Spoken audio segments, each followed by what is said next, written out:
Grand Matin Sud Radio. La vie en vrai. Avec maisonappart.com, l'habitat sous tous les angles.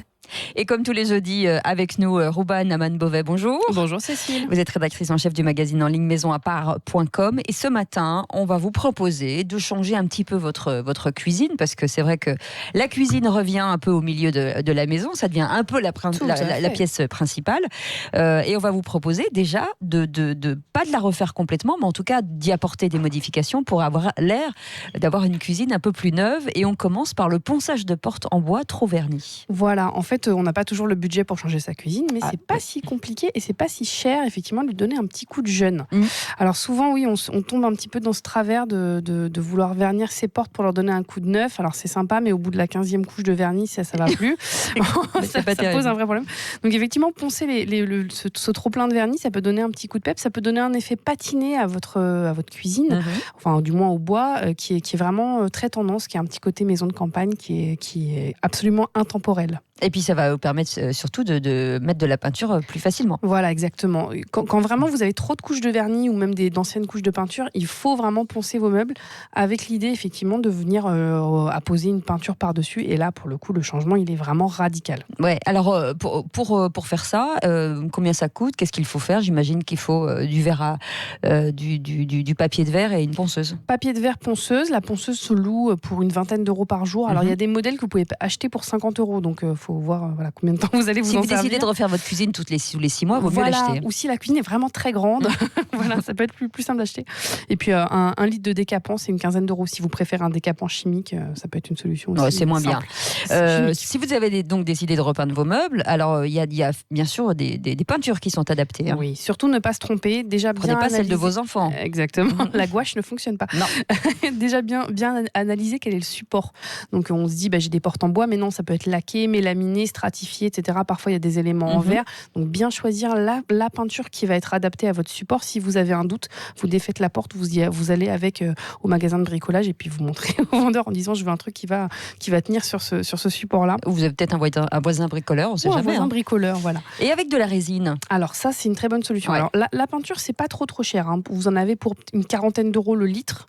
C'est en fonction de la taille de votre cuisine, ça peut vous suffire. Mais la peinture, effectivement, ça tient pas sur tous les supports. La résine, en revanche, ce qui est bien, c'est que vous avez pas besoin. C'est un peu magique, ouais. Vous n'avez pas besoin de préparer votre support. Vous allez venir directement, même sur des portes un peu vernies, etc., ou un peu laquées. Vous venez avec votre résine et ça vient recouvrir. C'est un peu magique. Vous pouvez recouvrir vos portes de placard, votre crédence, votre plan de travail, et tout va être vraiment protégé. Il y a même des gens qui, dans la salle de bain, repeignent la baignoire avec des résines spéciales. Oui, c'est possible. Mais non, mais je vois votre regard étonné. Oui, c'est ça. Et l'inconvénient de la résine, par contre, c'est que c'est quand même plus cher. Faut c'est beaucoup plus cher. 50 euros, mais pour un demi-litre. Donc, ça va très vite. Plus cher. Alors, faire attention parce que ça reste une pièce d'eau, entre guillemets, donc choisir une bonne peinture qui est destinée à la cuisine. Destinée à la cuisine, voilà. Donc, destinée effectivement à votre support et destinée à la cuisine, c'est important. Il faut penser à l'humidité, les vapeurs, le gras, etc. C'est très important. Alors, si vous avez l'art d'un décorateur, alors, en tout cas, si vous êtes un peu un décorateur dans l'âme, vous avez aussi le système des papiers adhésifs décoratifs. Voilà, en fait, il y a des rouleaux de vinyle qu'on peut venir coller en fait sur les portes de placard. C'est à réserver vraiment aux portes qui sont lisses. Vous voyez, pas les portes en bois qui sont travaillées. Avec des rainures ou autre chose. Exactement. Oui. Il faut que votre porte soit lisse. Après, effectivement, ça se vend en rouleau. Ça se colle avec le même coup de main que le papier peint, sauf qu'évidemment, il n'y a pas besoin de colle. C'est autocollant. Il faut effectivement bien dégraisser votre support avant. Ouais, et éviter les bulles surtout. Éviter les bulles, donc on maroufle, vraiment comme avec le papier peint. On maroufle, toujours adoré ce mot, le marouflage. Et bien sûr, toujours dégraisser vos meubles avant. Tout à fait. Sinon, ça ne collera pas. Voilà, pour être bien sûr que ça adhère. C'est valable aussi pour vos portes vernis. Nettoyer évidemment avant de poncer ou avant de repeindre, etc. C'est toujours mieux. Absolument. Sinon, vous avez un système de plaquage sur les faces, en fait. Exactement. On peut venir, là pour le coup, c'est pas mal si justement votre porte est travaillée avec des rainures, etc. Vous venez poser, c'est des fines plaques, donc ça peut être du stratifié, ça peut être du bois, ça peut être même du verre un peu dépoli. Ça vient se poser effectivement par-dessus votre porte. Vous pouvez aussi acheter des grandes plaques de stratifié assez fines et les faire découper en magasin à la taille de vos portes de placard. Pour le coup, c'est moins cher. C'est moins cher. Après, éventuellement, il faut les repeindre derrière, mais bon, c'est quand même plus simple à repeindre, c'est de la peinture classique.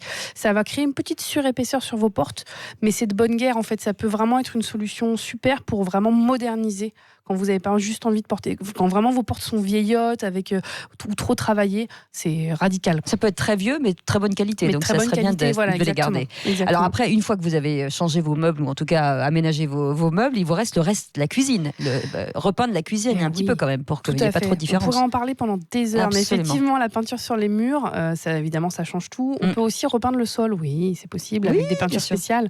Mais surtout, je voulais vous parler de la crédence, parce que la crédence, c'est presque une des premières choses qu'on voit dans la cuisine, en plus des placards. Donc on peut repeindre le carrelage de crédence, ça existe, ou avec de la résine, comme on l'a dit. Et sinon, il y a également des petites plaques, notamment en inox, pour donner un petit côté moderne, qui viennent se coller directement sur votre carrelage pour créer une nouvelle crédence plus moderne. Et c'est pratique, et vous nous enverrez des photos, bien sûr. Avec plaisir. Rouban Aman-Beauvais, merci d'avoir été avec nous. Vous êtes rédactrice en chef du magazine en ligne maisonapart.com. À la semaine prochaine. À la semaine prochaine. Restez avec nous, il est 6h42.